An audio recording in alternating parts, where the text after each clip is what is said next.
Hi, I'm Gardner Morse, a senior editor at Harvard Business Review. I'm pleased to have Matt Eyring here with me today. Matt's the president of Insight, a strategy consulting firm based here in Boston, and he's the co-author with Mark Johnson and Hari Nair of an article in HBR's January issue entitled New Business Models in Emerging Markets.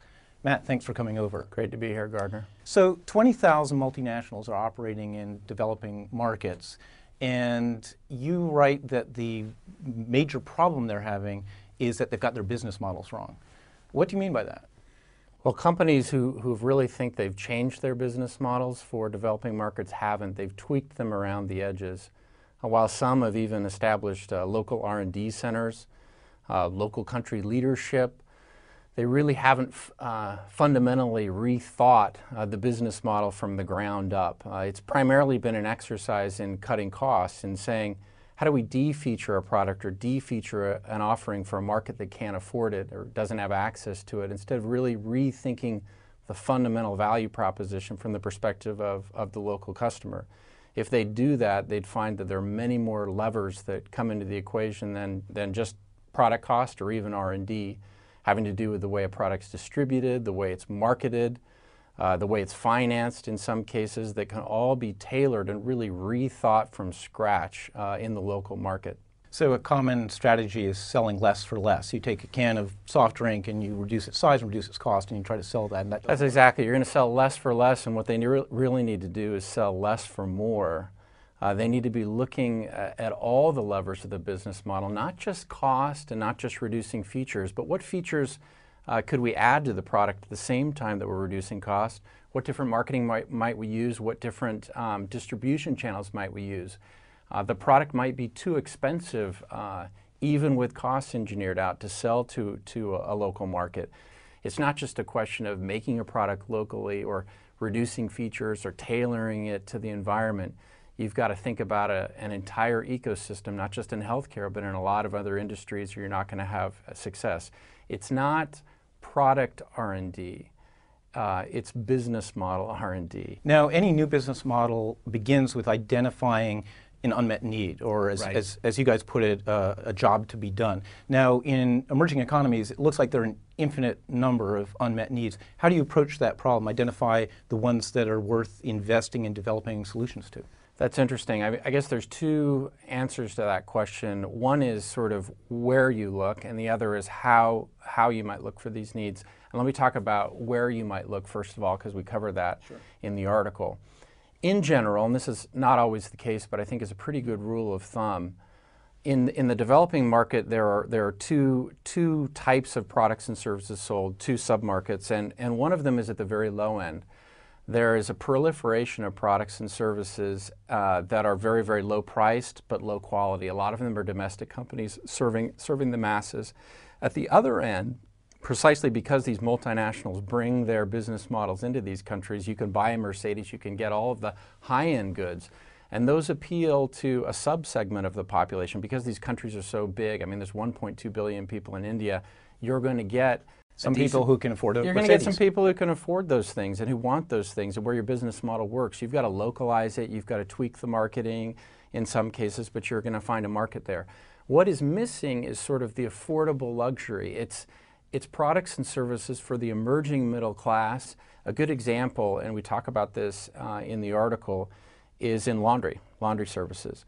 So we provide advisory services, but sometimes like to venture out and actually invest our own money and on ideas that look interesting to us. One of them was a laundry business where we observed at the very low end, you know, for very few rupees, you're able to give your clothes off to Adobe, where they're going to, you know, hit your clothes with rocks, against rocks, and perhaps wash them in an unhygienic situation, get them back to you in a few days. There's also very, very high-end dry cleaning services or laundry services that are quite professional, but they're expensive.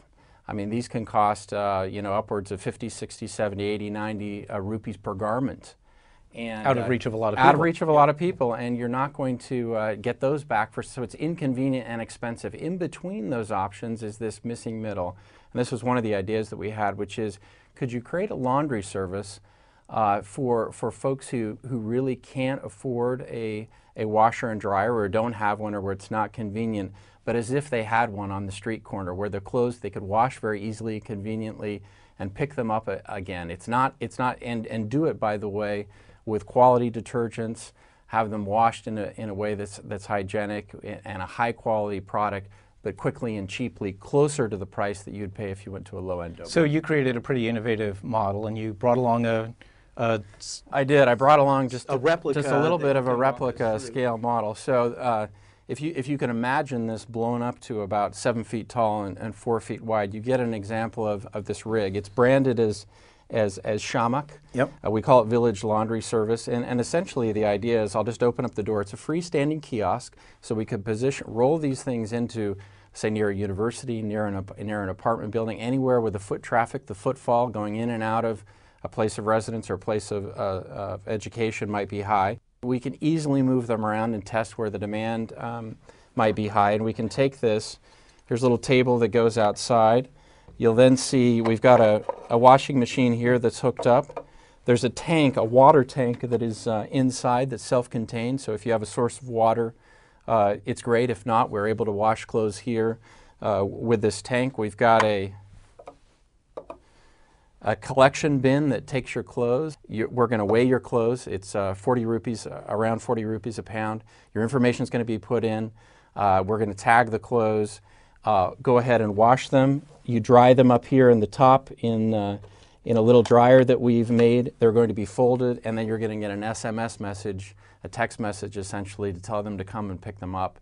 And in some places, we're testing delivery. Again, the point of it is, this is an experiment we're running. We'll have to see how much it scales. We have sort of 20 plus sites in a couple of cities. But the idea is, can you find demand in the missing middle? Mm-hmm. It's only marginally more expensive than the Dobies beating your clothes on rocks. Yep. But you're getting a lot of extra value. It's not less for less, it's less for more. And what's been the response to it so far? Response has been overwhelming. We have about 5,000 customers or so. We have to be careful. I mean, we're like any business people, we're just getting this thing to break even. And not all sites work. What you learn is where you place the rig is very, very important. How you market it in the local community. Whether you have an institution come in, which is say a hospital or others with bulk orders to smooth the demand. Let's talk about another product that you're developing and a model around it, the Choto-Cool refrigerator. Sure. You brought one with you today. Yeah. And I wanted to say the company that's making the refrigerator, and this I think is the interesting part of the story, is Godrej Company, which is a business that's very diversified in India. It's a large, well-known company there. They're in locks, hair dye, a wide range of products, but they also sell white goods. So this is a company coming into the market in the similar situation that you just explained. We've got regular products, refrigerators for the high end, but we don't have anything else. And let me just give a bit of background on this example for a moment. Whereas you and I would have over one refrigerator per household, 1 in 10 households have refrigerators in India. So I got this model from Professor Christensen's office, Clay Christensen at the Harvard Business School, who was in the first workshop with Godrej. They're a very visionary... In conceiving the idea. In conceiving this idea, and we worked with them, advising them for the first year of getting this thing going, and here's the product. The technology, as is in the case with many disruptive innovations, is not rocket science. So you have a semiconductor, a cooling chip, the thermoelectric effect here, a fairly basic technology that's been around for a while but not applied this way, and a fan. And then when you open it, on the bottom here, you'll notice that there's about 45 liters. There's expandable trays, and this may not seem like much, but I think the very important story behind it is the way the company came to the product like this. It's very, very clever.